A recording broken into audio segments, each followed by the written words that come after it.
Hello everyone, welcome to another episode of the Shieldcast podcast. We are here with episode number 18 as we promised. So in this episode we have a lot of content to cover up. So before we begin, my name is George Ndongo. I'm a software engineer, I'm a cybersecurity researcher, and many more. So Kevin. Thank you very much. It's a pleasure meeting all of you again. This being our 18th episode, as you have already been told. I think the storylines become more and more interesting. A lot, there's need to cover a lot, and it's always a pleasure meeting so that you can discuss these issues, because there's a lot that we need to learn from these people, not only on the security side but also from the aspect of how to build your career, how to do the rest. It's an all-rounded kind of affair. So I think maybe you can share with us what we'll be covering today. I couldn't agree more. So today we're going to talk about the global hacker groups, something that has been hitting the internet especially this year. And if you've heard of Lockbit, I think we have something for you today. If you've heard of Black Cat, I think we are going to mention it today, and many more. So tune in, and remember episode and all the Shieldcast is probably sponsored by Funlinks Entertainment and the Coding and Kahawa community. So this is a community where you can find developers and all the major people in the tech field, where you can find support and help if needed, and you can grow your career in the community. So big up to our sponsors. True. And with regards to this, I think in the last episode we looked at the people individually. So we thought of why not go with the groups way, so that people can be able to understand. Yes, there are people, individuals. We were able to focus on people like McAfee, John Kaspersky, and your name's Kevin Mitnick. So let's just dive in, and we are trying to grow our channel, so be sure to subscribe to our YouTube channel and rate our Spotify if that's where you get our podcast from. So let's dive in. Sure. One of the notorious hacker groups, I think when you talk about hacker groups, you're going to mention them. And we're going to start with the one of the most notorious hacker groups by the name Anonymous, and with their name originating and from Guy Fawkes, a guy named Guy Fawkes, and the mask. I think you know the story, so we're going to start from there. So Guy Fawkes, there's the mask, and also there's the 4chan. The 4chan. The board. So that's one of the ways that they started off this hacker group. So when you talk about this hacker group, it is a group that was launched in around 2008.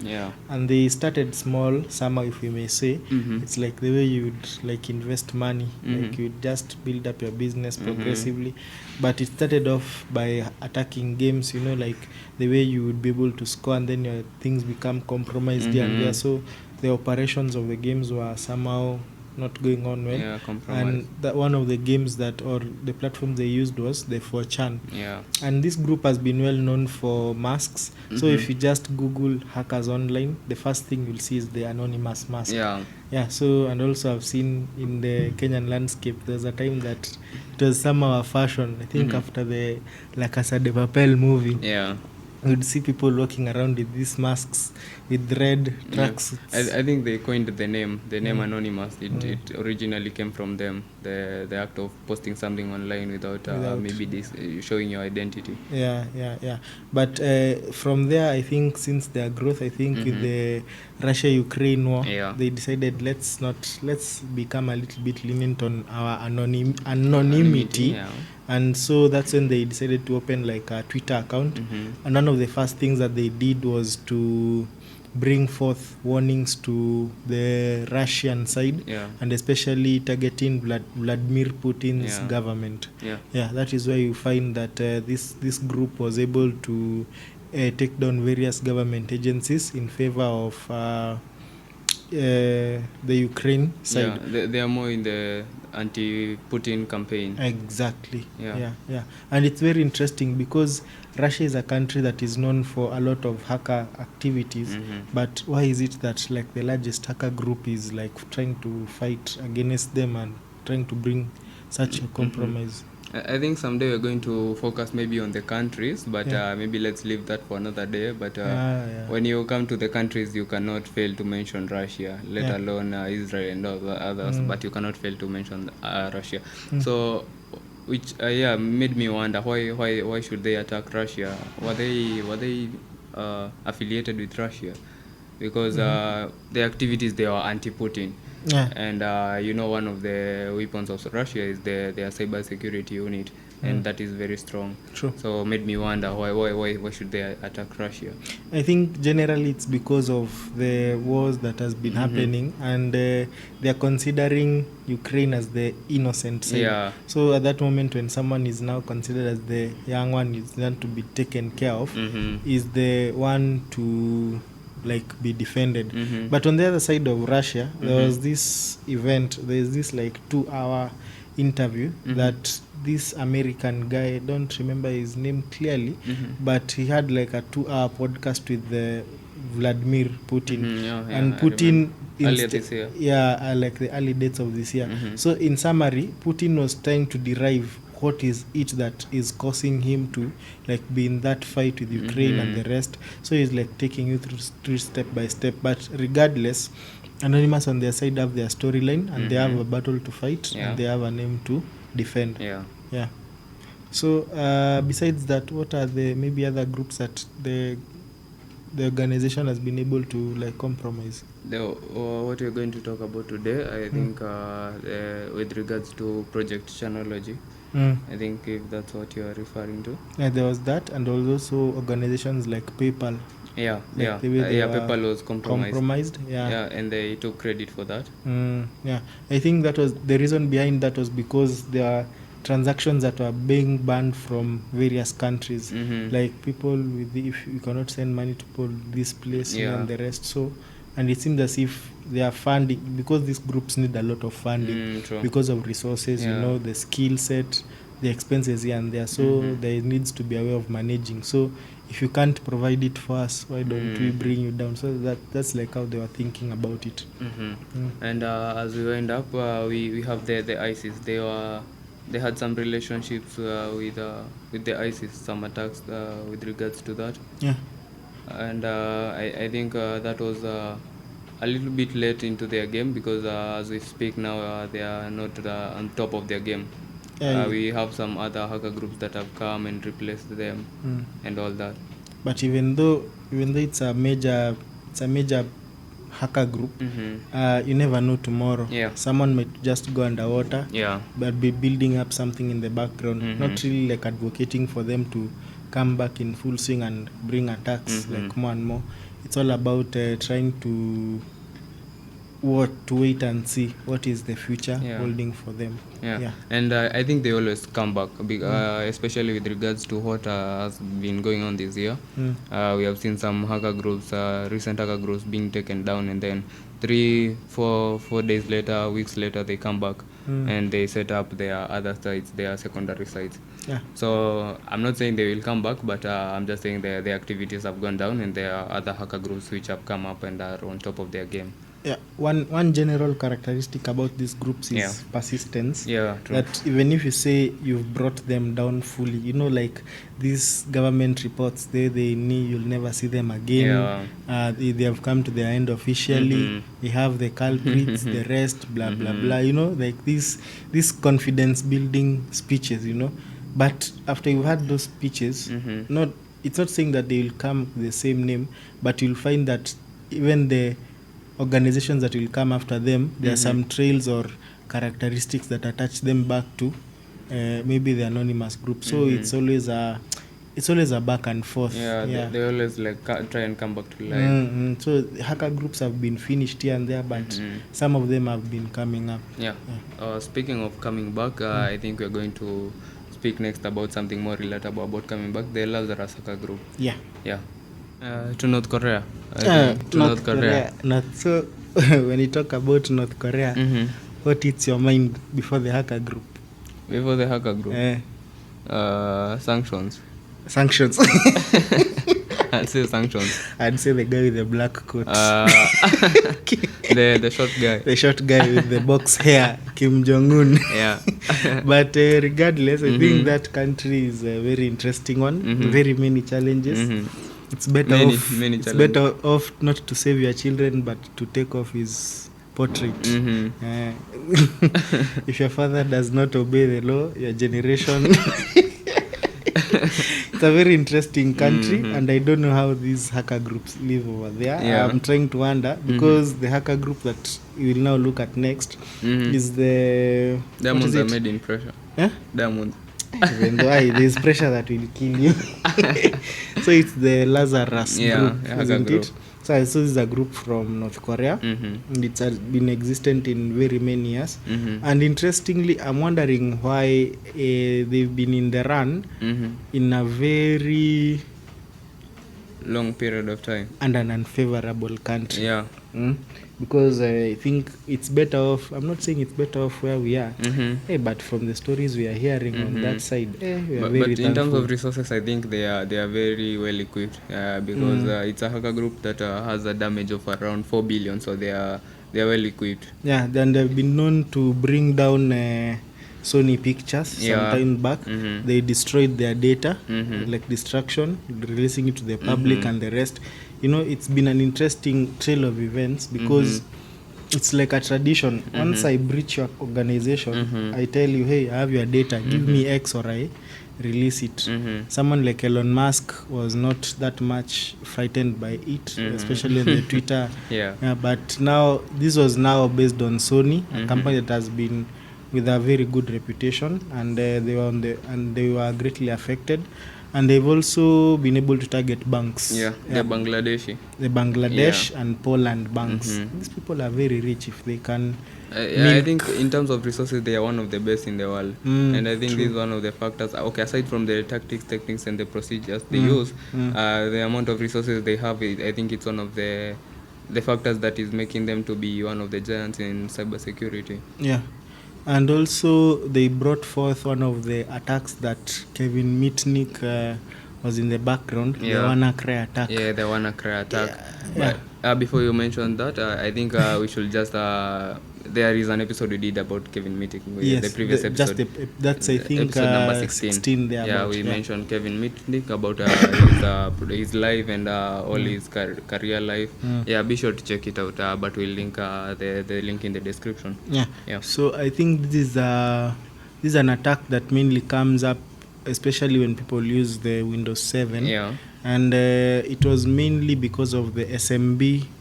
If you're using an updated version, I think it was SMB version 1, that's the sender message block, I think something of the sort. SMB v1, but so you'll be very vulnerable. And due to this attack was able to target around 200 countries in the world.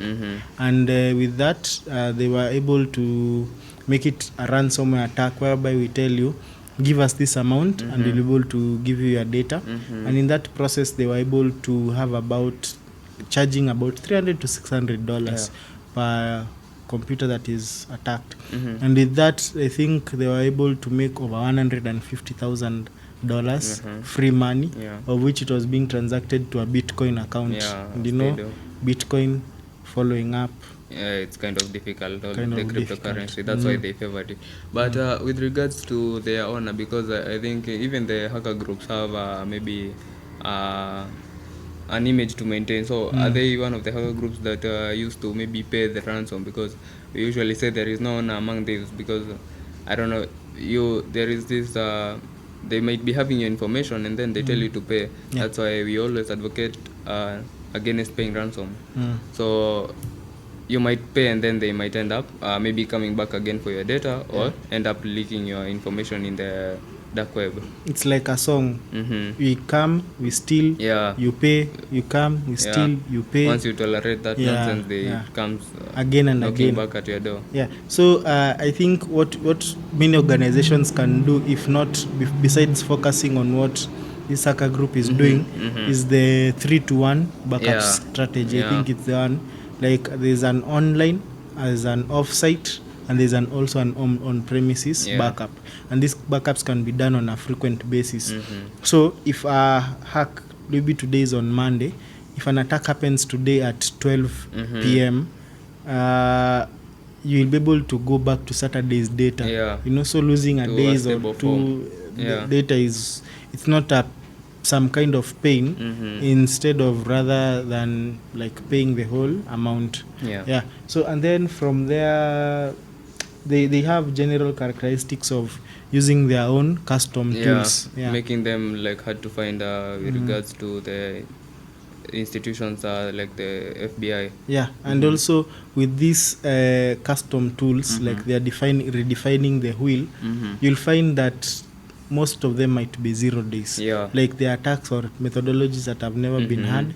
And I think and to those maybe who might be unfamiliar, maybe kindly describe a 0 day just briefly. A 0 day attack is more of let's take the analogy of you usually go to school or to work using road ABC. Okay, but now you find out that if I hit this bush over here, I will spend 5 minutes shorter, so that bush is like the new road that nobody has ever used before. And then secondly, it will be to your own advantage, you as the attacker, because you'll not be realized. Okay, so it's more of attacks that have not yet like been established, and also they have not been documented here and there. So they have seen 0 days in like 0 days. And at that moment they become patched, and they are known, and remedies come up for them. That's now when they like stop being called 0 days. And the second thing that happens is that they become documented in repositories for attacks. For example, these CVEs, CWEs, they're like given, see those admission numbers you had in high school. So if I'd go back to my high school and say I want admission 2025, so 2025 was only Kevin, so nobody will ever take that number as long as the school exists. So it's same for these attacks. Nobody will take, or no other attack will take up that code until this like for life. Like that's it's unique to that vulnerability or that technique. So if that is something that maybe interests you, there is this 0 day initiative. It's an organization that focuses on the research of 0 days. If that is something that interests you, I think you can follow them on Twitter, 0 day initiative. So with regards to the techniques, we talk about the disruption technique. So this hacker group is advanced. I think before we get into it, to some extent they were even contributing to the economy of North Korea.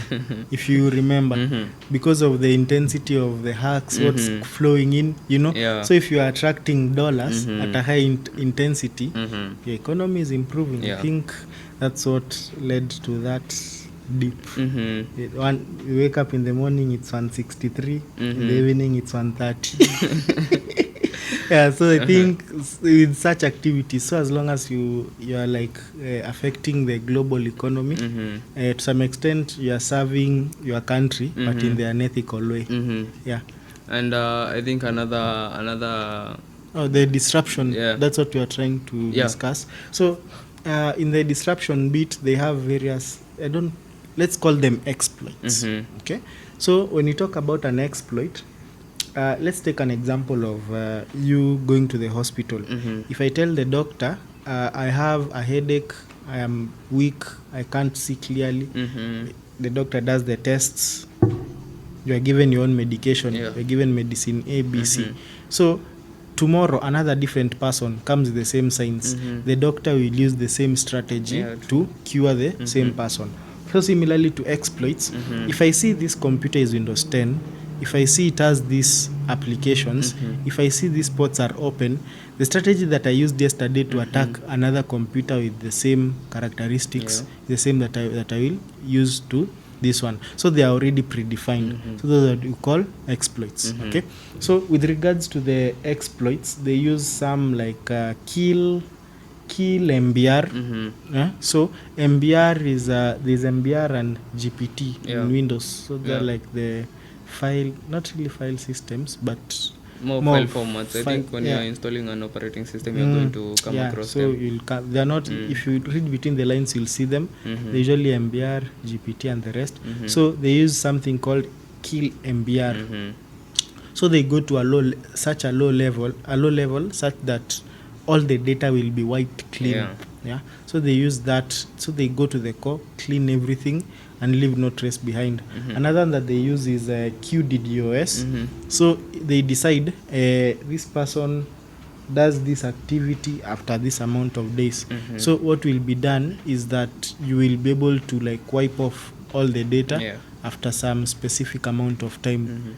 So that's another one. And I think another technique is the misdirection, where we came across about the clipboard, the backdoor, where maybe these agencies come and look for them, and their traces, they won't find them. And we came across the clipboard backdoor, which had Romanicized characters. In Russian. But a closer look could tell you that maybe it's not a native person that wrote the text. And maybe this may lead us to conclude that this is a misdirection, and it is not really, they're just trying to misdirect the people who are after them. True. And if you look at it keenly, it's like the scenario in Kenya we have like several tribes, I think 44, 45 there about. So with these tribes you can say, so if I teach this person the Luo, maybe he was maybe a person from the coast, you'll be hearing those coastal accents, even though he knows the exact words. You understand? So it's like you're trying to see, even if there's some Russian texts, this person was not a native Russian. Like you're able to extract the details clearly. Like you see, so it's like in the investigation process you also have people on the ground. What do you understand by this language if we translate it? So it was like a clear build up. But it was a good move. Arguably that's the use of misdirection. And lastly, I think we're going to talk about those anti-forensic strategies, where they release a malware bit by bit. So that maybe when you try to come at them from a law perspective or a law enforcement agency perspective, you're not going to reach at them immediately. And also computers handle a lot of data. It's not only the files that you store. You know, there is more to the files than it, because if you maybe install a new, like you buy a new laptop and you've installed the operating system, and it was like 500 GB, you'll not get 500 GB. Where does the rest go to? There's some data that has taken off a chunk. So in the process of taking off this chunk, you'll find that by the time you gather the dots, that this part of the data with this one, with the other one, with the other one, form a pattern that is used to carry out an attack in the long term. So I send one bit today, tomorrow I send the other one, it joins with the other one, they form like 5 bits or so consecutively. You'll be able to like wipe everything or to wipe your trails. So by the time I'm an incident response professional and I come looking for what would have happened, I'm looking for the whole bit, yet it came in small parts of which I may not be able to substantially prove that this one came today, the other one 3 weeks later. So as we wind up, lastly, one of the other factors that can be attributed to the longevity of the group, I think the spin-offs, those are the subgroups. Those that focus maybe specifically on other strategies and other techniques. So I think we have the Blue Nero, which we mentioned the Bangladeshi attack, and I think they were the ones who were involved in that Bangladeshi attack. So these ones are mainly focused on financial institutions. And lastly, there is the Underreal. Underreal are mainly focused on South Korea. South Korean organizations. So that's where they like target the attack. So there's somehow a beef between North Korea and South Korea. So I think that is it for the Lazarus hacker group. Kim Jong-un's sons. I think the name was going off my mind. So to the big name of the day, I think we should go to Lockbit. And this is a hacker group that especially 2024 has hit headlines. And I think we're going to expand on that. We're going to start with recent activities with regards to Lockbit. And this being so, we're going to start with Operation Chronos. Yeah, Operation Kronos, I think, was announced on 20th February this year. And it was the operation that took down the hackers, as they say. Yeah, this operation was led by the NCA, which is the National Crime Agency. Of the UK. Yeah, so it was like a collaborative effort with around 10 other groups in the world. And I think, just to recap on what we had in the last podcast, of which I've not yet been able to get the name of the 10 hacker groups, but not really hacker groups, but the people who are joining us, the agencies. I suspect one of them that is on that list is Kaspersky. Remember you said that they were able to join with government agencies such as the FBI, and I think this is one of the places that they might have played a very good role. And through this, they were able to bring down everything that are tied to this. The first thing they did was that they brought their systems offline. The second thing was that they also brought down the 11,000 servers and domains that were tied to them. And then also there was the third thing was that they also were able to obtain the source code for their operations. And then lastly, in case you fell victim to ransomware versions launched by Lockbit, you would be able to decrypt your information. So I think there's some FBI website, if I'm not wrong, who just just went and if I think there were about 3,000 publicly known businesses that were attacked. So you could just go there and follow up and try and decrypt your data. So I think the known agencies, I think Europol was there, Interpol, and obviously the FBI and the National Crime Agency of UK. So quite a big group that required the joining hands of all these agencies. And I think from what I've been reading, I don't have the correct statistics, but they've been targeting various companies in the UK. I think there was an episode where we looked at the attacks that usually happen, and we focused on the UK Royal Mail. The company that it was the first episode this year. We talked about it as the company that has been there for around 500 years, delivering mails both in England and around the world. And they were attacked, and this led to their reputation being brought down. But this organization has, let's call it a merciless one, because of the fact that you even go attacking an non-profit hospital organization, and not only attacking, you lead to losses of around 800,000 USD. So they hunt big, but they're also merciless, if we may say. But all of them can be classified as unethical, but a bit more unethical. I think even the Black Hat recently hacked a health institution in the USA.